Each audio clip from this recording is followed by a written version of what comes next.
হাসির রাজা, জ্ঞানের রাজা, রসিক রাজা। কি আজকে এত বেলা হতে চললো, কিন্তু সবাই এখনো পর্যন্ত এলো না। এই সব হলো কুড়েমির লক্ষণ মহারাজ। আপনি একদিন যারা যারা দেরি করছে তাদের চাপকে দেবেন, তাহলেই সব সিধে হয়ে যাবে।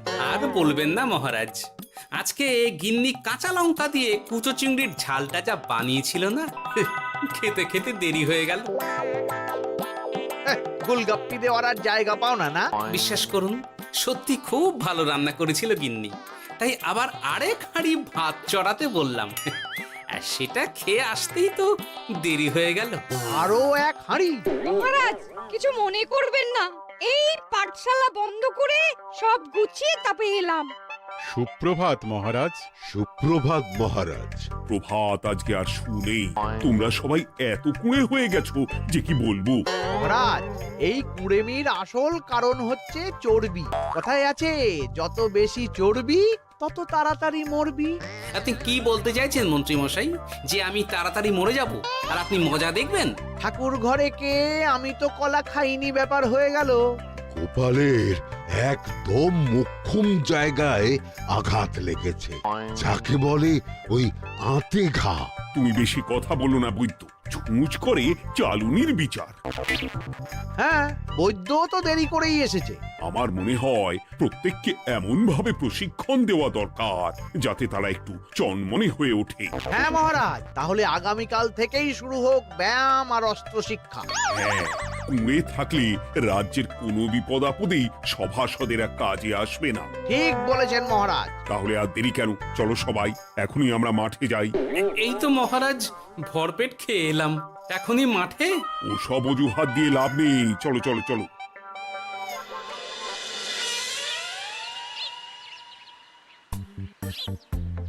এবার সবাই সারিবদ্ধভাবে দাঁড়িয়ে পড়ো। কি গোপাল কোথায়? মহারাজ, গোপাল আপনার পিছনে দাঁড়িয়ে আছে, চুপি চুপি। এই এই এই গোপাল, যাও যাও মাঠের মাঝখানে গিয়ে দাঁড়াও। এই চাঁদি ফাটা রোদে কেন মহারাজ সুস্থ শরীরকে ব্যস্ত করছেন?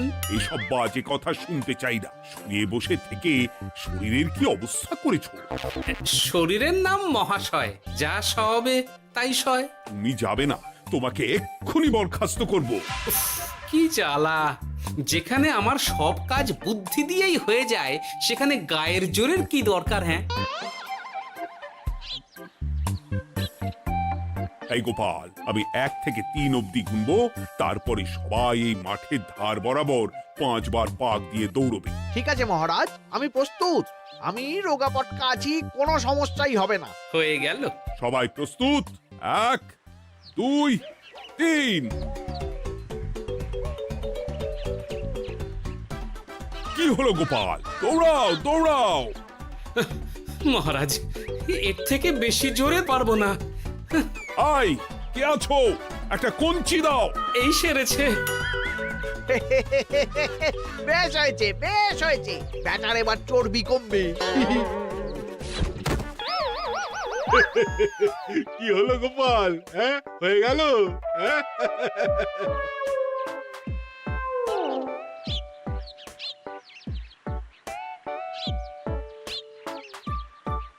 এই উল্টে উঠি, আমাদের দাদু উল্টে গেছে। হ্যাঁ, তাই তো দেখছি। চল চল গিয়ে দেখি। উফ, চেহারার কি অবস্থা বানিয়েছো গোপাল? হ্যাঁ, এতটুকু দৌড়তে গেলেই চিটপটাং। তাড়িয়ে দিন মহারাজ, এরকম বেঢপ চেহারা সভাসদকে আমাদের দরকার নেই।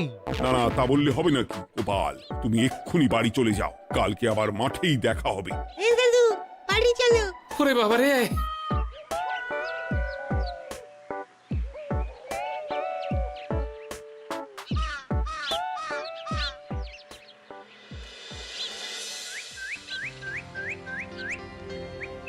আরে ধুর ছাতার মাথা, তখন থেকে জল খেয়েই চলেছ।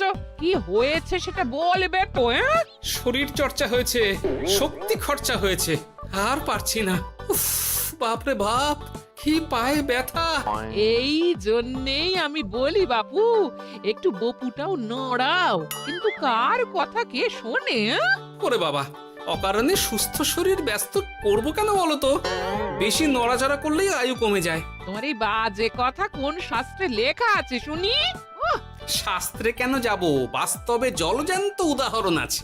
আমি মানতে পারছি না। হুম, মানতে পারছি না বললে তো হবে না, তোমাকে মানতেই হবে। বেশ, প্রমাণ করো। আমি যদি তোমাকে প্রমাণ করে দিতে পারি, তাহলে আজ থেকে বাড়ির বাজার দোকান করার দায়িত্বটাও তোমাকেই নিতে হবে।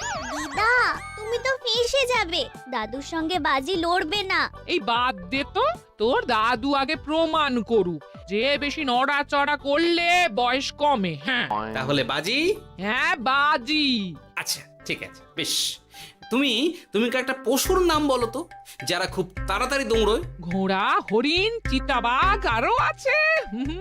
আচ্ছা, এবার সবচেয়ে আস্তে আস্তে কোন পশু চলে, এরকম একটা পশুর উদাহরণ দাও। কেন, কচ্ছপ? এই তো পেয়ে গেছে উত্তর। এবার তুমি বলো তো, কচ্ছপ কত বছর বাঁচে, আর ঘোড়া, হরিণ, চিতাবাঘ এরা কত বছর বাঁচে? চিতাবাঘ, ঘোড়া কেউই 30 বছরের বেশি বাঁচে না, কিন্তু কচ্ছপ 300 বছরও বেঁচে থাকে। হেরেছে, হেরেছে, আমার বউ হেরেছে। উফ, জীবনের কত বড় চাপ নেমে গেল। হ্যাঁ, এই তুমি আমাকে এভাবে হারালে? তখনই বললাম দাদুর সঙ্গে বাজি লড়তে যেও না। নাও এবার খেলা সামলাও।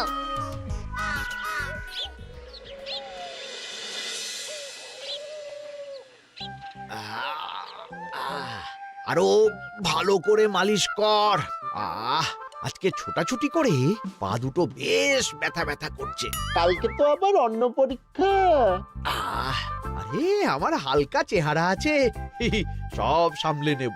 কালকে তো অস্ত্র চালনা হবে, কালকে আমি কাঁপিয়ে দেব। কাঁপাতে তো হবেই মন্ত্রী মশাই। আমরা আপনার শরীরে এমন ঘষা মাজা করে দেব না, মনে হবে আপনি না একটা জলযন্ত্র অস্ত্র চালনা করতে যাচ্ছে। বাস এই তো চাই।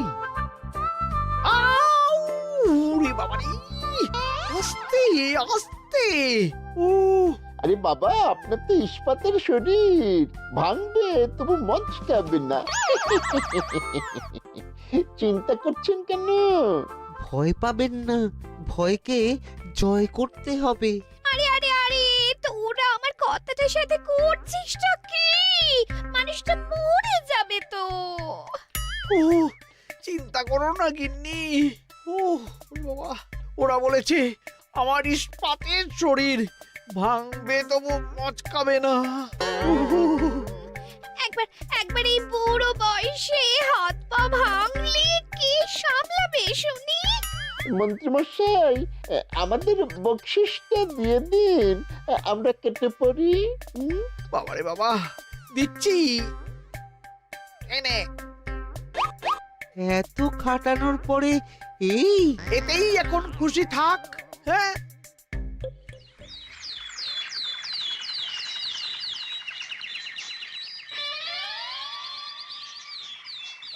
এবার তোমাদের সকলকে অস্ত্র শিক্ষা দেওয়া হবে। উফ, রোজ রোজ কি জ্বালাতনে পড়েছি, বাপরে বাপ। বাবা মা কাউকে ডাকার দরকার নেই, ভালো না লাগলে রাজসভা চাকরি ছেড়ে চলে যাও। মহারাজ, এটা তো উচিত নয়। যে যেটাই পারদর্শী তাকে সেটাই করতে দিন না। একটা বাঁদরকে যদি আপনি বলেন শিকার করে মাংস খেয়ে দেখা, সে কি পারবে মহারাজ? মহারাজ, গোপাল একটু বেশি কথা বলছে, ওকে আপনি বের করে দিন। আমি তোমার কথায় গলবো না গোপাল, তোমাদের সবাইকে এখন অস্ত্র শিক্ষা শিখতেই হবে। কর্তার ইচ্ছায় কর্ম, এখন তো আমার আর কিছুই বলার নেই। তাহলে আর দেরি কেন, তোমরা সবাই একটা করে ঢাল আর একটা করে তলোয়ার তুলে নাও। সেনাপতি, বলুন মহারাজ। তুমি সকলকে অস্ত্র শিক্ষা দেবে, তলোয়ার চালানো শেখাবে। এক এক করে প্রত্যেকে তোমার কাছে যাবে আর এক এক করে তুমি সবাইকে তলোয়ার চালানো শেখাবে। আচ্ছা মহারাজ, তাহলে ওই সবার প্রথমে চলে আসুন মন্ত্রী মশাই। হ্যাঁ, আমি প্রস্তুত। আমার শরীর ইস্পাতের মতো, ভাঙবো তবু মচকাবো না।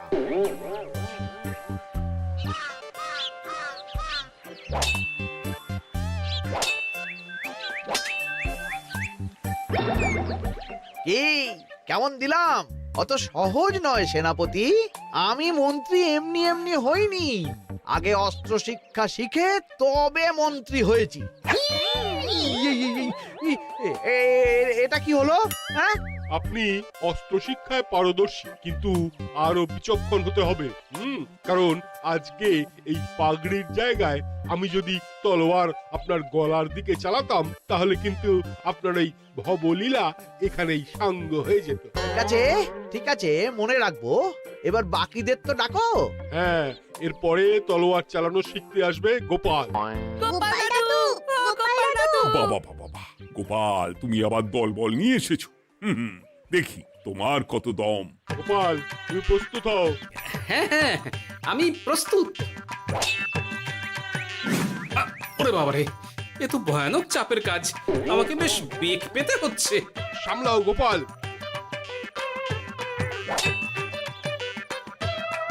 না, আমাকে অন্য রাস্তা দেখতে হবে। সেনাপতি, মহারাজের দিব্যি, তুমি আমার দিকে তলোয়ার ঢাল বাড়াবে না। এই এই, এটা কি হলো? সত্যি তো, এটা কি হলো? গেল গেল গেল গেল গেল গেল গেল, দুটিটা খুলে গেল গো। দেব নাকি এবার কুচ করে কেটে? জিতে গেছি, জিতে গেছি। এটা কি হলো? শত্রুপক্ষ কখনো কারো দিব্যি শুনবে না। আর সেনাপতি, তুমি কি ওখানে দাঁড়িয়ে দাঁড়িয়ে মজা দেখছো? আমি কি করব মহারাজ, গোপাল যে আপনার দিব্যি দিয়ে দিল। গোপাল বেটা খুব চালাক। তাহলে এখন উপায়? ওসব গোপাল তোমাকে বোকা বানাবার জন্য করেছে। তুমি ধুতি ঠিক করে আবার লড়াই চালিয়ে যাও। যথাজ্ঞা মহারাজ।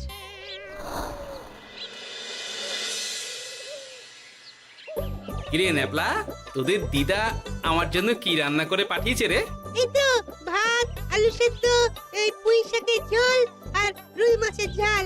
আর তোদের যে তোষক, বিছানার চাদর আনতে বলেছিলাম, এনেছিস তো? ওই তো দাদু, কুটির গুলটে আর বাকিরা সবাই ধরাধরি করে নিয়ে আসছে। ব্যাস, তাহলে তার কোনো চিন্তা নেই। খেয়ে একটা জব্বর ঘুম দেব, কারণ এখানে যা রঙ্গ দেখছি তাতে বিকেল হয়ে যাবে। তলোয়ার শিক্ষা আজকের মতন এইটুকুই থাক। এবার শুরু হবে বল্লম শিক্ষা। সবাই আবার আগের মতন সারিবদ্ধভাবে দাঁড়িয়ে পড়ো। আহ, তোদের দিদা পুঁই শাকটা কিন্তু বেশ জব্বর বানিয়েছে। তোদের দিদার হাতের রান্নার কোনো তুলনাই নেই। আহা, কি স্বাদ! এ কি, গোপাল আবার কোথায় গেল? এই তো মহারাজ, আমি এখানে ওই পুঁইয়ের ঝোল আর রুইয়ের ছাল দিয়ে ভাত খাচ্ছি। এসব কি মাঠের মধ্যে খাওয়া? আরে শরীরটাকে তো রাখতে হবে। তাড়াতাড়ি খেয়ে এইদিকে এসো। আসছি আসছি আসছি। এবার আমি তোমাদের দেখাবো কিভাবে বল্লম নিয়ে তেড়ে যেতে হয়। দেখান মহারাজ।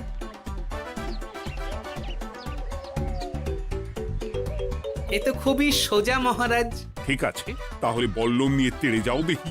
দিন, আপনার হাতের বল্লমটাই দিন।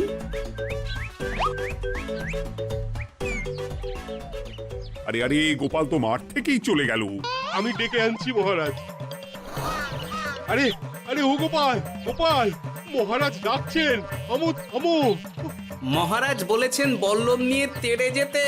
তেড়ে গিয়ে আবার ফিরে আসতে তো উনি বলেননি। আরে, এ তো মহা মুশকিল। উনি এক্ষুনি তোমাকে মাঠে ফিরতে বললেন। সেটা আপনাকে বলতে পারে সেনাপতি, আমাকে তো বলেনি। আমি চললাম।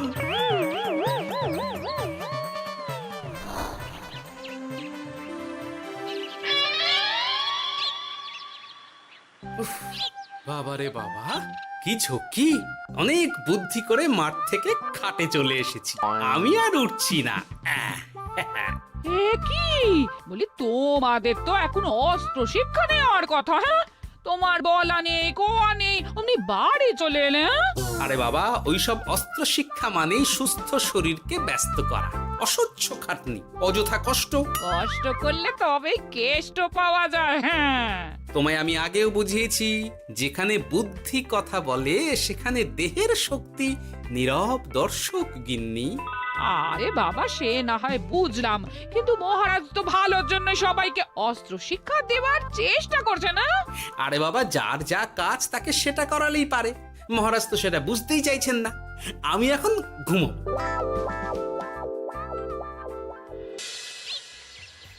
দরজা খোলো গোপাল, দরজা খোলো। গোপাল, গোপাল দরজা খোলো বলছি। ব্যাস হয়ে গেল। একটু শান্তিতে ঘুমাবো তার জো নেই। দরজা খোলো গোপাল। বলুন মহারাজ। তুমি কি পেয়েছোটা কি গোপাল? রাজসভায় দেরি করে আসবে, তারপর অস্ত্র শিক্ষার সময় ফাঁকিবাজি দেবে, এভাবে তো আর তোমাকে মনে হচ্ছে রাজসভায় রাখা যাবে না। মহারাজ, গোপাল তো মুখের কথার লোক নয়, ওকে তাড়িয়ে দিই। কেন মহারাজ? আমি কি এমন মহাপাপ করেছি যে আমাকে তাড়িয়ে দেবেন? এই যে আমার কথা শুনছো না, এটাই তোমার অপরাধ। অপরাধ নেবেন না মহারাজ। পণ্ডিতের দায়িত্ব পুজো করা, সভাকবির দায়িত্ব কবিতা বলা, সাহিত্য চর্চা করা, আর আমার দায়িত্ব হাসি মজা করে আপনার মন ভালো রাখা। কিন্তু আপনি আমাকে জোর করে যুদ্ধের ময়দানে ঠেলে দিতে চাইছেন। এটা আমার ইচ্ছে। আমিও তো মহারাজ ইচ্ছে করলেই অনেক কিছু করতে পারি। চোখ বন্ধ করে লক্ষ্য ভেদ করতে পারি, শুধু বুদ্ধি দিয়ে। আরে বাহ, এত বড় কথা! তাহলে মহারাজ, ওকে বলুন পরীক্ষা দিতে। কি পরীক্ষা? আমি একটা ঘরে বর্ম পরে দাঁড়িয়ে থাকবো। তোমার হাতে অস্ত্র দেব, আমার মাথায় একটা আপেল থাকতে হবে, আর তুমি কিভাবে আমার মাথা থেকে ওই আপেল ফেলতে পারো দেখবো। এ তো খুবই সোজা। কি গোপাল, তাহলে লড়বে নাকি বাজি? হ্যাঁ, লড়তে রাজি আছি। তাহলে আজ রাতেই হয়ে যাক পরীক্ষা। যদি এই পরীক্ষায় উতরে গেলে তো ভালো, নইলে তোমার চাকরিটা গেল। গোপাল, তুমি পারবে তো? সে দেখাই যাবে। আজ রাতে তাহলে রাজবাড়িতে দেখা হচ্ছে। যদি আমি এই পরীক্ষায় বিফল হই, তাহলে আমার চাকরি আপনি কেড়ে নেবেন, আর যদি সফল হই তাহলে মন্ত্রী মশাইকে শাস্তি দেবেন। আমি নিজে সারা কৃষ্ণনগরে নাক্ষত দেব। বেশ, দেখা যাক।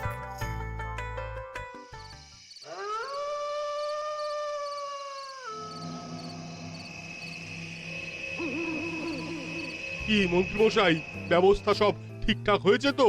হ্যাঁ, এবার শুধু গোপালের পরীক্ষার পালা। আমি তাহলে বাইরে গেলাম, গোপালকে পাঠিয়ে দিচ্ছি।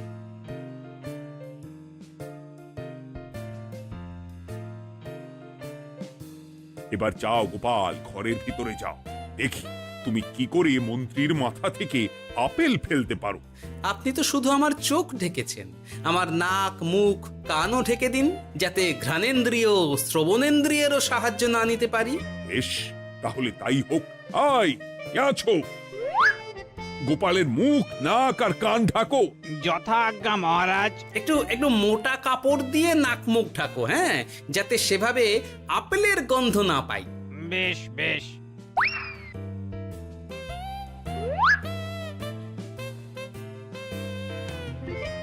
যাও গোপাল।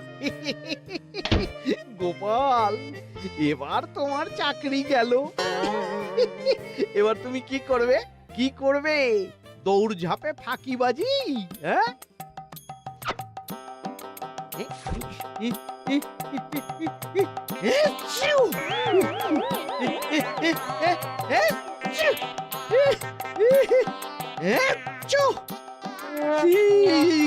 গেল গেল গেল গেল গেল, আপেল পড়ে গেল। আপেল পড়ে গেল? মহারাজ, এর মধ্যেই গোপাল আপেল ফেলে দিয়েছে। ঘরের ভেতরে চলো।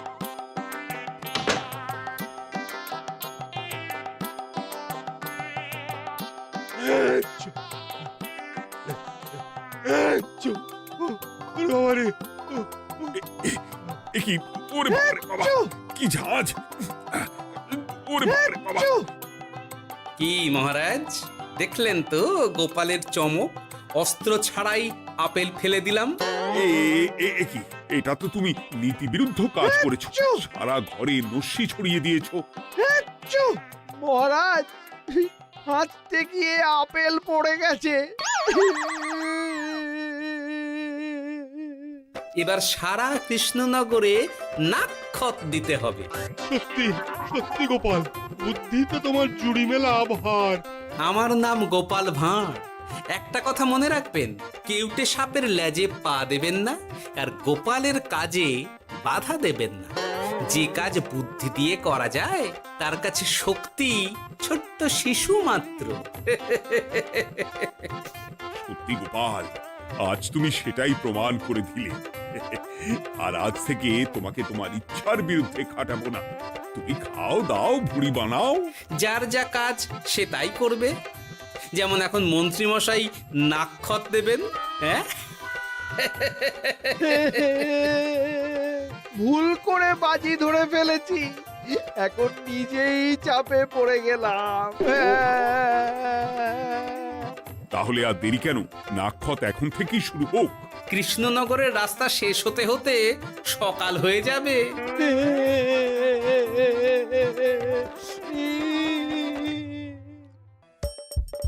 হাসির রাজা, জ্ঞানের রাজা, রসিক রাজা।